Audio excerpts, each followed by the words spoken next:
This 1987 comedy drama is based off the experiences of Adrian Cronauer, a disc jockey who was sent to Saigon during the Vietnam War. This film looks at the role of this broadcaster, who was a major morale booster for the Vietnam soldiers who felt they were fighting a war that had already been lost. At this point, Vietnam was in turmoil and violent fighting was taking place between the Viet Cong and American soldiers. Americans had raided villages and destroyed lives of many Vietnamese, and there was ongoing guerrilla warfare, so they were not necessarily welcomed in South Vietnam, especially since America got involved in an effort to contain communism. Good morning, Vietnam! Hey, this is not a test. This is rock and roll. Time to rock it from the Delta to the DMZ. Is that me or does that sound like an Elvis Presley movie? Viva Da Nang. Oh, Viva Da Nang. Da Nang me, why don't they get a rope and hang me? Hey, is it a little too early for being that loud? Hey, too late. It's 0600. What's the O stand for? Oh, my God, it's early. Speaking of early, how about that Cro-Magnon, Marty Drywitz? Thank you, Marty, for silky smooth sound. Make me sound like Peggy Lee. While working for the U.S. Armed Services during the war, Cronauer, played by Robin Williams, brought life and humor to his broadcasts and fought against censorship in military radio reports. The movie begins with Adrian Cronauer being sent to Saigon and meeting his new crew. The other disc jockeys like Cronauer and his comedy style, while his superiors do not approve of his broadcasts. I work for a living, Airman. You will address me as Sergeant Major Dickerson. Yes, Sergeant Major Dickerson.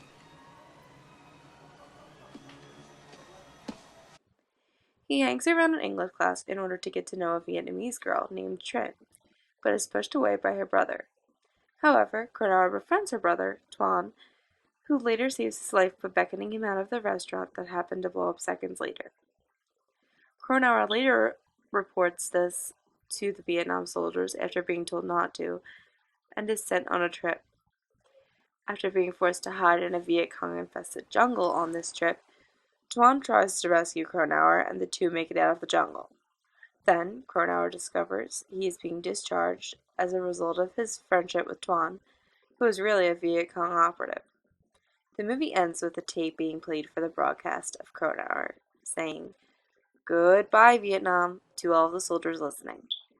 This is a fictionalized account of Cronauer's story, and there are several incidents of historical inaccuracy.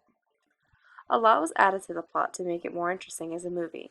For example, Cronauer becomes friends with a Vietnamese boy in the movie who turns out to be a Viet Cong terrorist, which, in reality, never happened. However, some events did happen, like when the restaurant is bombed and Cronauer reports it to his bosses. Yet he did not really report it on air. While he did teach English in his off time, he did not teach the Vietnamese slang words and didn't do it to meet a Vietnamese girl. Relax already, crazy American. I make a date with you and Trinh tomorrow. It... Live at a large tree, near Viet Hoa, by the food and flower vendors, when you burn your mouth on the noodles.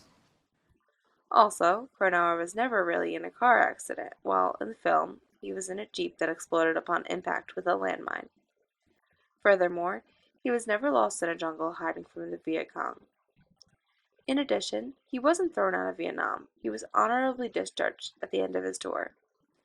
Finally, the characters in the movie were not directly based off specific people, for legal reasons, but were inspired by groups of people.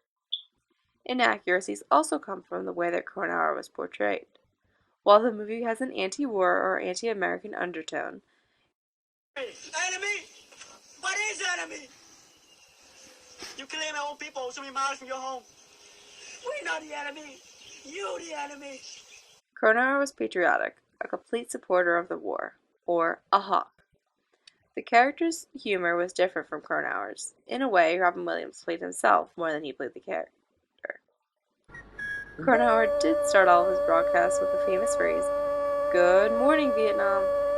The sign-on continued after Cronauer left by the men who took over after him. It became a tradition of the disc jockeys throughout the rest of the Vietnam War. Cronauer stressed the good in the phrase as a way of stalling when he wasn't ready to begin the broadcast, which started very early in the morning.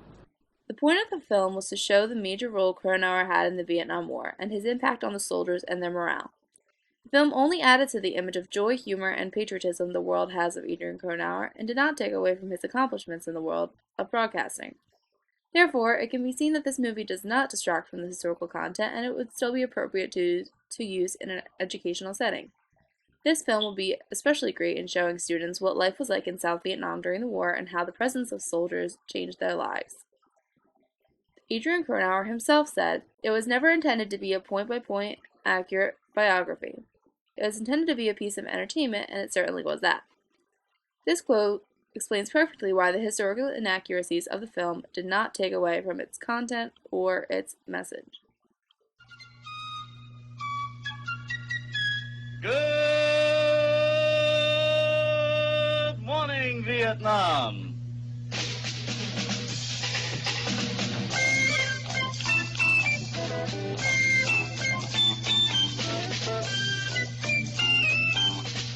Our time is 19 minutes, 19 after 6 o'clock in the morning. We have all kinds of good music for everybody on this Dawn Buster for a Monday morning. Hope you'll come along and join us. This is your host, Army Specialist Kramer Has, the record man.